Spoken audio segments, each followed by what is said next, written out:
My name is Lance Siebert. I've been working in the trail area for a few years, establishing my contracting business and working on lots of houses along the way. I've been using lead-safe contracting practices in my work for a while now. It gives the homeowners peace of mind that we're doing the job right.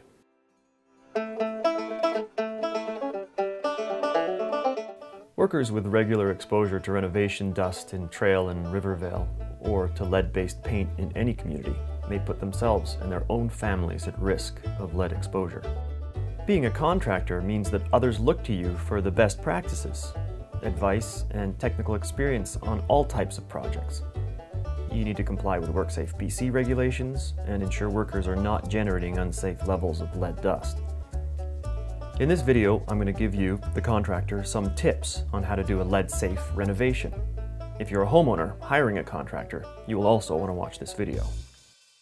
It's important when you meet with a homeowner about a renovation project that you explain the importance of being lead-safe, especially if they have young children.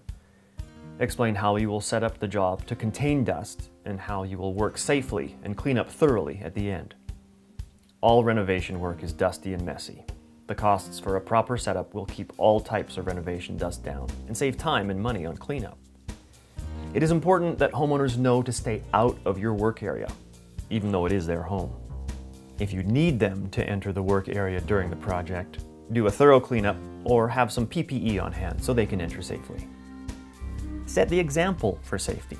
Provide half-face P100 respirators to workers so they can protect themselves from dust they may encounter on the job. Have the company wash workers' coveralls or work clothes to avoid having workers bringing dusty work clothes into their own homes. And use disposable coveralls for really dusty jobs. Provide workers with a place to store their work clothes and boots. Even a Rubbermaid tote in a truck will encourage workers to change their clothes and shoes before heading home. Have a place for workers to clean up. Ideally, have a hand wash station for use before breaks and shower facilities so workers can really clean up at the end of the day. At a minimum, use wet hand wipes for a quick cleanup when there's no water available. Remind workers to wipe off work boots as they leave the work area. This avoids workers bringing lead dust into vehicles and home to their families. Vacuum out work trucks, both floor and seats, and wipe down the steering wheel and door panels. Do this at least weekly if your family travels with you in your work vehicle from time to time. Invest in a HEPA shop vacuum. A good quality HEPA shop vacuum is one of the best tools I have. Some shop vacs can blow around as much dust as they suck up. A HEPA shop vac will get rid of even the finest drywall dust. After a recent roofing job, I even vacuumed the lawn and picked up loose nails as well as dust and bits of debris. You can buy HEPA filters for most shop vacs. Always use shop vac bags to help increase the longevity of your HEPA filter. The bag is the first way the vacuum will keep dust down. Replace the filter as needed to ensure the vacuum works effectively. If you're buying a new shop vac, get one with some HEPA attachments like dust shrouds that fit right onto the vacuum for tools like grinders and sanders. There are even paint scraping HEPA attachments for work around chipping and flaking paint. This way you can work efficiently and safely, keeping dust down and protecting both workers and residents. Roofing projects are notorious for generating dust. They require careful containment and materials removal practices to avoid spread. If you're a roofing contractor, watch video number 7, Roofing, before you start your next project. For disposing of debris off a flat roof or out of a second-story window, you can build a simple chute that goes directly into a disposal bin or trailer. Place a misting station by the bottom of the chute to keep dust down when the debris hits the ground.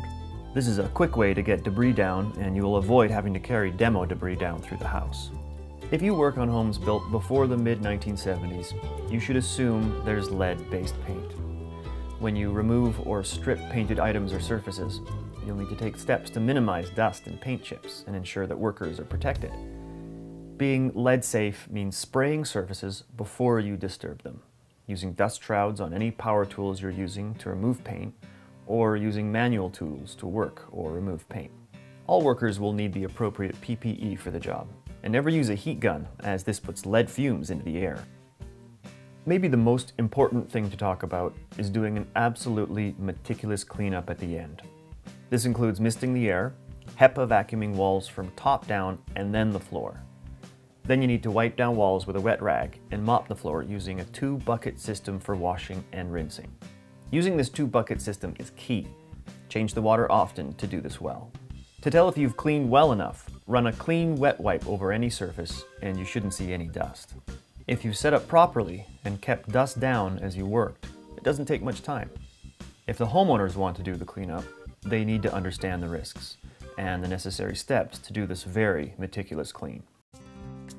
For those of us who are contractors in the Greater Trail area, it's good business to understand these practices, as homeowners are increasingly looking for contractors who can do lead-safe renovations. And it keeps everyone happy and healthy.